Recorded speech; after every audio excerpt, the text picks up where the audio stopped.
My name is Kyle Anderson. I'm 16 years old and I live in Flagstaff, Arizona.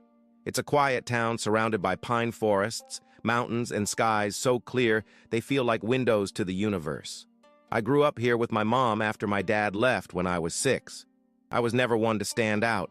I was just another kid among many, with my anxiety attacks and my frustrated attempts to figure out who I was in this messed up world. That day, it was a hot June afternoon. My best friend, Josh, invited me to go to Lake Mary with him and some of his schoolmates. It was the beginning of summer vacation, and we just wanted to cool off and forget about the pressures of life for a while. I almost didn't go. Something inside me told me to stay home, but I thought it was just laziness. The truth is that afternoon changed my life forever. The lake was packed. The sun reflected off the water so brightly that it seemed like everything there was vibrating. We jumped off the deck, swam, laughed, and filmed it all for TikTok. And it was during one of those games, when I tried to swim across the lake with Josh, that everything started to go wrong. I don't know what exactly happened. Maybe a cramp, maybe panic. All I know is that halfway through the swim, my body started to sink, and suddenly, the sound of the world disappeared. The silence was absolute, but it wasn't scary. It was welcoming. I felt no pain, no fear, no cold. Just a strange sensation that something much bigger was waiting for me. It was at that moment that I realized I was leaving my body. I looked down and saw my body submerged, still, with my arms open as if I were sleeping. I saw Josh swimming desperately towards me. I saw other people screaming, running to get help, but I was calm, very calm, and then time stopped. Everything around me was on hold. The water, the light, the screams. It was as if the universe had pressed a pause button just for me. And that's when I heard, not with my ears but inside me, a soft, steady voice saying, "You're not done yet, but you have to see what's coming." Suddenly, I was pulled upward at an absurd speed. Everything turned to light, a light so white and intense that it seemed alive. It didn't burn, but it penetrated every part of me. I knew, with every cell of my being, that I was entering another dimension. And what I saw there was just the beginning of something much bigger than I could have imagined. The first thing I noticed when the light faded was the ground. It wasn't solid like Earth, but it wasn't made of clouds or mist either. It was something different, as if it were composed of condensed energy, glowing softly beneath my feet. I was in a completely white room, but not an ordinary white. It was a living, breathing white, as if the walls were breathing. There were no doors, no windows. But even so, I felt like I was being watched.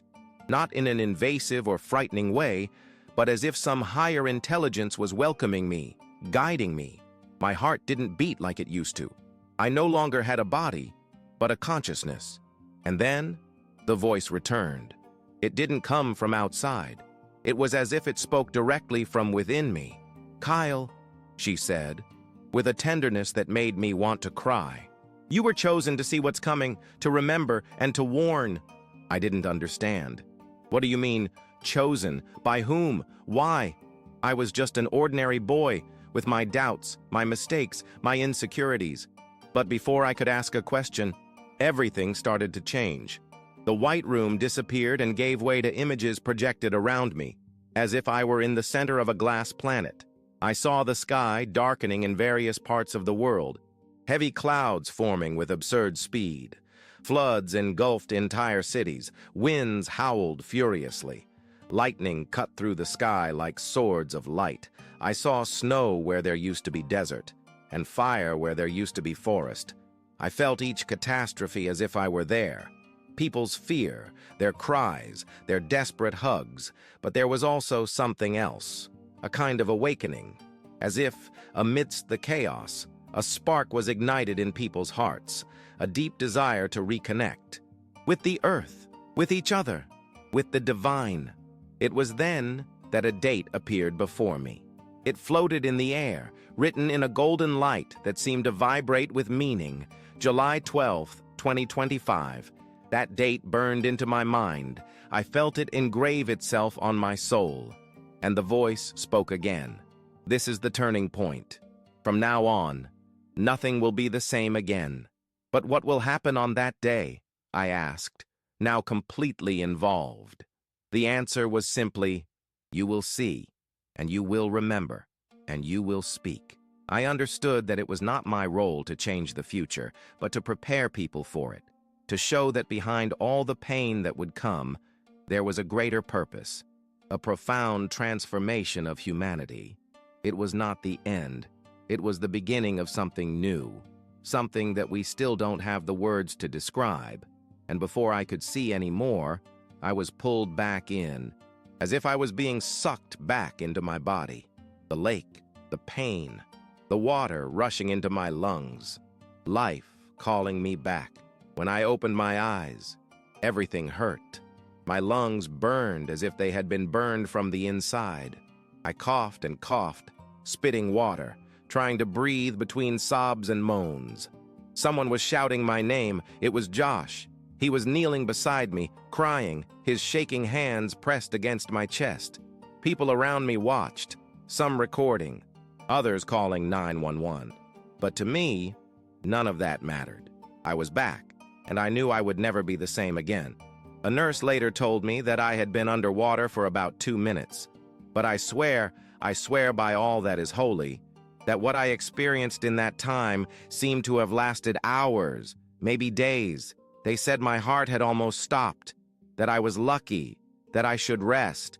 But how could I rest when everything I saw now seemed so small compared to what I had seen? In the days that followed, I could barely sleep. I would close my eyes, and that date would shine in my mind like a burning sign. July 12th, 2025. It was as if something inside me was vibrating, like a taut string about to snap. I tried to tell my mother what had happened, but she looked at me with worried eyes, thinking it was some trauma, some hallucination from near death. I saw in her eyes the fear that I had gone crazy, but I know what I experienced. And the strangest thing is that since I came back, little things have started to happen. My dreams have become more vivid. Sometimes I wake up with whole sentences in my head, like messages, and I have a constant feeling that I am being watched. Not by something bad, but by that presence that spoke to me in the light. It is with me. I feel it. I've been back to the lake a few times.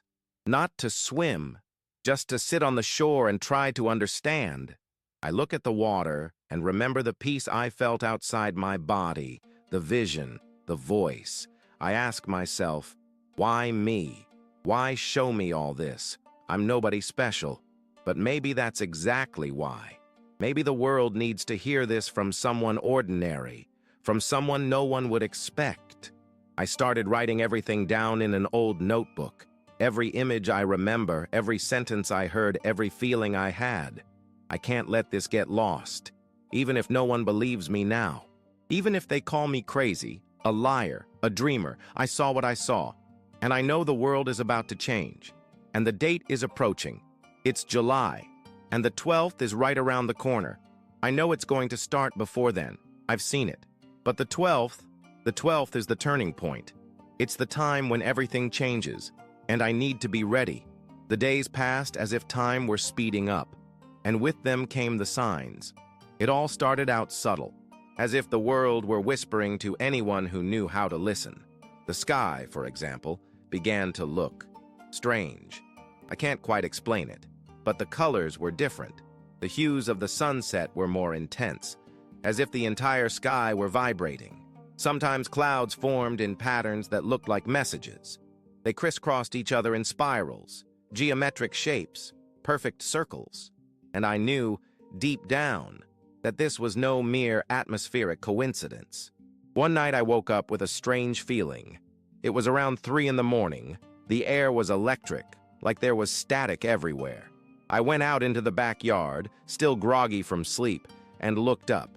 The sky was clear, cloudless, but there was a soft, greenish light dancing above the tree line, like an aurora borealis, but it couldn't happen here in Flagstaff. I stood there, mesmerized, and there, for a few minutes, I felt that presence again, the same one that had spoken to me during the NDE. It didn't say anything, but I felt, it's beginning. At school, I began to notice that some people were feeling something too. A geography teacher, Mr. Tennyson, mentioned in class that there was an unusually high number of tropical storms forming in the Pacific. He said that the weather patterns were strangely synchronized. He used that phrase, and I got goosebumps all over, because that was exactly what I had seen. Synchronization, a domino effect of events that seemed to all be triggered at the same time. News reports began to appear about flash floods in cities that normally experienced years of drought, tennis ball-sized hailstorms in Texas, record-breaking heat in northern states. And once again, that feeling, this is just the beginning. I started recording short videos, just for myself, talking about what was happening. I thought about posting them, but I didn't have the courage yet. Who would believe a teenager who says he received a message from the future after almost drowning? Even so, something inside me tells me that soon I'll need to speak up, and out loud, because the 12th is coming. And when it arrives, there will be no turning back. Sometimes I feel alone on this journey, but at the same time, I realize that there are others waking up too, people with more attentive, more sensitive eyes. Some even stare at me on the street as if they know, as if something invisible is connecting us. The world is changing, not just on the outside, but on the inside.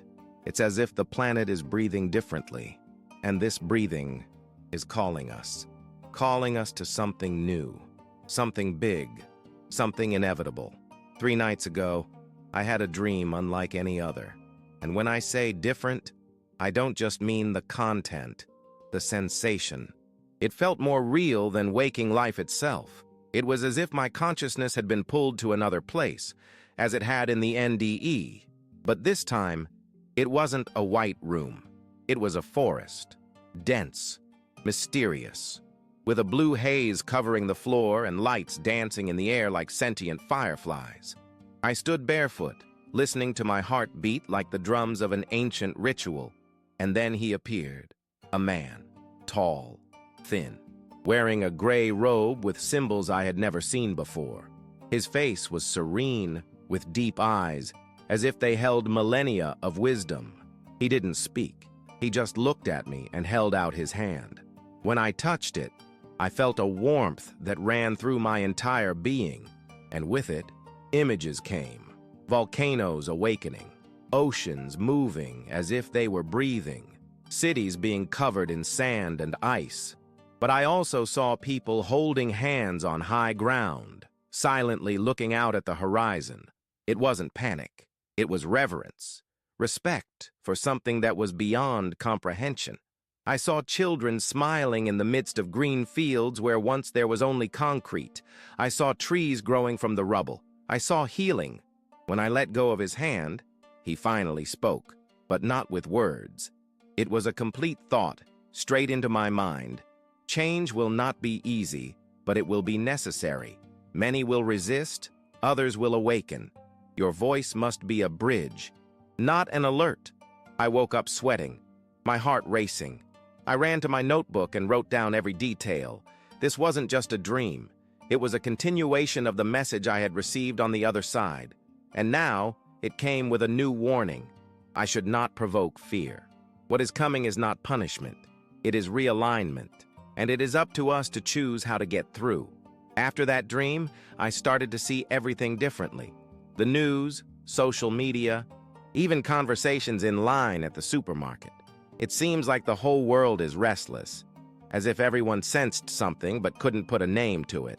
My mother noticed the change in me. She asked me if everything was okay, if I was still shaken by the drowning.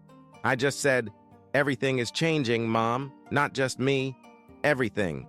She smiled sadly, thinking it was just a teenager trying to make sense of the chaos. But I saw it in her eyes. Even if she didn't understand, she felt it. We all felt it. Something was coming, something big, and now I know I'm not alone. There are others, scattered, dreaming, receiving signals, and soon, very soon, our voices will meet. It was on a seemingly ordinary afternoon that I began to notice a pattern. He was sitting in the local coffee shop, late for the train, with my laptop open and my notebook next to me. I had just finished reviewing the videos I had been recording, all still private, when I heard someone at the next table say something that gave me goosebumps. It feels like the world is holding its breath, doesn't it? I turned slowly and saw a woman in her 30s with brown hair tied back in a bun and a look of concern in her eyes. She was talking to a young man who was wearing a necklace with a symbol I had seen in my out-of-body experience, 3 interlocking circles. They didn't seem to notice me, but everything they said seemed to resonate within me. They talked about similar dreams, about feelings of déjà vu, about feeling like they were being activated for something greater. At that moment, I realized that it was no coincidence. Knots of connection were emerging, like points of light in the dark that turned on at the same time. I began to draw a map in my notebook, not a geographical map, but a map of sensations, encounters, dreams and signs. Each point was a strange coincidence, each line a synchronicity that seemed to form a web, and when I looked at that tangle of marks, one thing became clear. These people were being called too. I returned to the lake that night. I sat in silence for hours, watching the stars reflect off the water. And there, for the first time since my NDE, I heard another voice. Not the same one that had guided me into the light, but a soft human voice behind me. You saw it too, right? I turned around in shock and saw a boy about my age. Dark skin, dark brown eyes, and a calm way of speaking. His name was Elijah, and what he told me left me speechless. He had had a near-death experience in a skateboarding accident, and he saw the same number, July 12, 2025. Saw the same weather events, saw the lights in the sky, saw the man in the cloak. We stayed there until dawn, exchanging stories, memories, notes, and when we said goodbye, we knew it wasn't a coincidence. It was a scheduled meeting. It was part of something much bigger than the two of us. He told me before he left, "We're being brought together, Kyle. This isn't just for you, it's for everyone. And when the time comes, we'll know what to do." I returned home with my heart racing, but not from fear. It was something else. It was purpose, direction, as if the fragments were finally starting to fit together. And I realized that that date, July 12th, is not just a milestone in time. It is a point of convergence, the beginning of an invisible network of awakened souls who, together, will weather the storm. A few days after meeting Elijah, I began to notice something strange happening to the electronic devices around me. My cell phone, which had always worked perfectly, began to act strangely. Sometimes it would turn on by itself in the middle of the night. Other times, it would vibrate for messages that never arrived. And most frighteningly, at times, the screen would display a number that would appear and disappear like a flash, 07.12. At first, I thought it was paranoia. Maybe my mind was projecting this date onto everything, like an obsession. But then I saw it happen on someone else's phone. I was in the supermarket, in the checkout line, when the phone of the man in front of me lit up without it ringing. And there, for 2 seconds, it was there. 07.12. He didn't notice, but I saw, and something inside me froze. I ran back home and started testing. I turned on my computer, opened documents, videos, and old recordings. And I noticed that in almost all the audios I had recorded after the NDE, there was a small, almost imperceptible background sound, a frequency. I recorded it in editing software and turned the volume up to the maximum. It was like a low, continuous buzzing sound with gentle variations, as if forming a pattern. That was not normal. I showed Elijah the recording. He listened attentively, eyes closed. When he finished, he looked at me and said, "I've been hearing it ever since I got back. Sometimes I think it's just in my ears, but now I see that it's not. It's coming from somewhere." We searched for days. Frequencies, background noises, electromagnetic interference. And then we found something strange. reports on forums of people around the world hearing similar sounds, especially at night, especially as July approached. Many described it as the sound of something coming from far away, or a vibration that resonates in the chest. Some called it the beat of the earth. The deeper we went, the more convinced we became. This frequency was part of the call, as if the planet was emitting a signal, a pulse, to align us. And the electronics, receivers by nature, were picking it up, but they couldn't process it. They froze, bugged, showed impossible numbers, because they were being invaded by something that wasn't made for this world. I began to wonder if the 12th wasn't just a weather event. Maybe it was also a trigger point, a global frequency shift, something that would literally reprogram reality as we know it. A shift in the Earth's vibrational field, a new season, but not of time, of consciousness. My mother saw me one night with headphones on, eyes closed, listening to the hum of the recording. She didn't say anything, but I know she was worried. What I wanted to tell her, and everyone, is that this isn't madness. It's tuning in, and the sound that now echoes through our devices will soon echo across the earth. After everything I had experienced, the drowning, the visions, the dreams, the frequency, I began to look for a place where I could better understand what was happening. I couldn't just research on the internet anymore. I needed to feel. I needed to go to the source. And it was Elijah who suggested, let's go back to the forest. There's a place my grandfather showed me when I was little. It's sacred. He said it was where the sky touches the earth. We climbed together to an area in the San Francisco Peaks, very close to Flagstaff, where almost no one goes. It was late afternoon, and the tall pines seemed to watch everything in silence.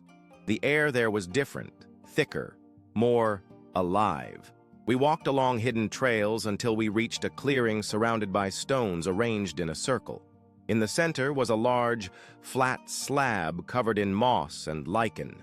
But what caught my attention was what was engraved on it, a symbol identical to the one I had seen on the chest of the man in the dream, 3 intertwined circles.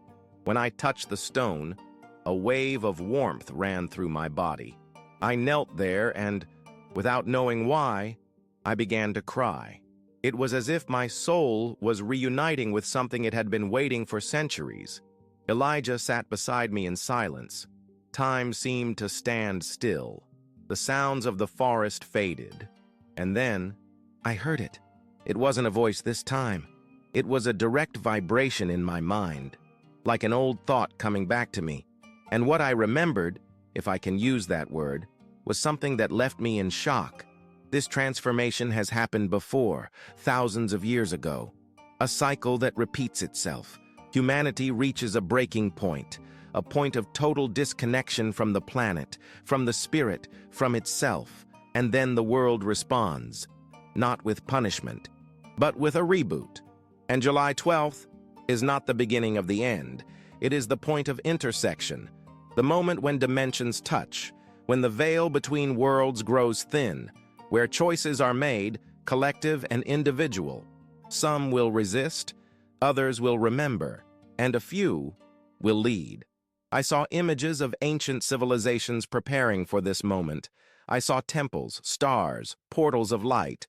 I saw that the earth is much more than a planet. It is a conscious being, and it is waking up. When I got up from the stone, I felt like I had absorbed something, like my mission had been activated. Elijah looked at me with teary eyes, and he simply said, "The prophecy is alive." We descended the mountain in silence, with the feeling that something invisible was walking with us, an ancient force which now accompanied us. Time is narrowing, signs are everywhere, and the stone clearing is just one among many. The earth is calling its guardians back, and the spirit clock is ticking down the last seconds before awakening. It was after the visit to the clearing that things began to take an even more disturbing turn. When I returned home that night, I found a manila envelope slipped under my door. No return address, just my handwritten name, K. Anderson. Inside was a folded sheet of paper with a single typed sentence. "Don't talk to the media. They're listening." My stomach churned. How had anyone known I was thinking of going public? I hadn't posted anything yet. I just kept the recorded videos in a private folder. The only one I'd spoken to about it besides Elijah was Mr. Tennyson, my geography teacher, and even then, it was only vague. It felt like a warning, or worse, a threat. I decided to investigate. I created an anonymous email address and joined forums dedicated to near-death experiences, lucid dreams, and weather phenomena. I posted a summary of what I had experienced without mentioning names or the date of July 12th. In less than 24 hours, I received 87 messages. People from all over the world reported similar experiences, unexplained sounds, dreams of lights, encounters with cloaked beings, visions of the planet being rebooted. A woman from Norway wrote to me that she had been drawing symbols in her notebook in her sleep for weeks, and one of them was the 3 interlocking circles. A teenager from India told me that his grandmother predicted that the sky would open up in July. A trucker from Alaska claimed to have heard a voice during a blizzard saying, "Prepare for ground zero." But most disturbing was the email I received from an encrypted address. The message was short, with no signature. "They know who's waking up. They're trying to silence, post before the 12th. Don't wait." I couldn't sleep well for days. Every noise on the street made me wake up. I deleted files from my computer and backed up to hidden external drives. I talked to Elijah, and he said he was also getting warnings. Strange people asking about his dreams, about the lake, about me, as if someone was monitoring him. That's when I realized it wasn't just about spirituality. It was also about control, about keeping the truth hidden. Someone or some group knew what was coming, and they were trying to keep it quiet, to keep the information from getting out. This made me even more certain of what I needed to do. The message I received on that other side wasn't just for me. It was for everyone.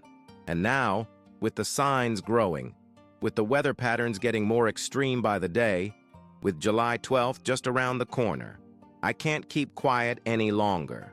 If you are watching this video right now, know this: you are part of this. You have been called to, and you may not even know it yet. But when it all begins, when the sky changes, when the earth vibrates differently, you will remember these words, and you will understand. It's still early July. The 12th hasn't arrived yet, but it's increasingly present, like a soft shadow that grows with each passing minute, spreading over everything. Not in a dark way, but like an energy that slowly approaches, charged with purpose. And I can't ignore it any longer. It's in every breath I take, in every step I take, in every sound I hear when the world seems to sleep. No one but me knows I'm recording this. These videos, these words I've been recording, I haven't shown them to anyone yet. Not my mother, not Elijah, not the others I've met online. Something tells me it's not time yet, that the message needs to mature before it can be delivered, that, like a seed, truth also needs its time to break through the ground. What I do know is that what I saw in my near-death experience was not a metaphor nor a pretty dream. It was a glimpse, a calling, a spiritual map of what is to come. Not a fixed future, but a point of intersection where everything can change. And that point has a name. It has a date, July 12th, 2025. Since then, my life has been guided by an intuition that I can't explain, something that pushes me to observe the world more closely, noticing the small changes that previously went unnoticed. The weather, people's behavior, the signs in dreams, the invisible patterns forming. There are days when I wake up with my heart racing, as if I had run a marathon in my sleep. There are nights when I can barely sleep, feeling that something is about to happen. And in each of these moments, that voice returns, soft, patient, saying, "You will see, and you will remember, and you will speak." So that's what I'm doing, talking, telling, recording. Because when the time comes, I know that many people will be looking for answers, and maybe they'll find these words, and maybe in them, they'll also find the confirmation they need that they're not alone, that someone saw it before, that all of this makes sense. I don't know how the world will react when the events begin, when the sky changes, when the earth manifests, but I know there will be fear, and in the midst of fear, there will also be hope, because this transformation, as difficult as it may seem, is a rebirth, and every birth has pain, but it also has light. What is coming is not the end, it is the beginning, and I will be here, waiting, watching, ready to say, yes, I saw it. And now you can see it too.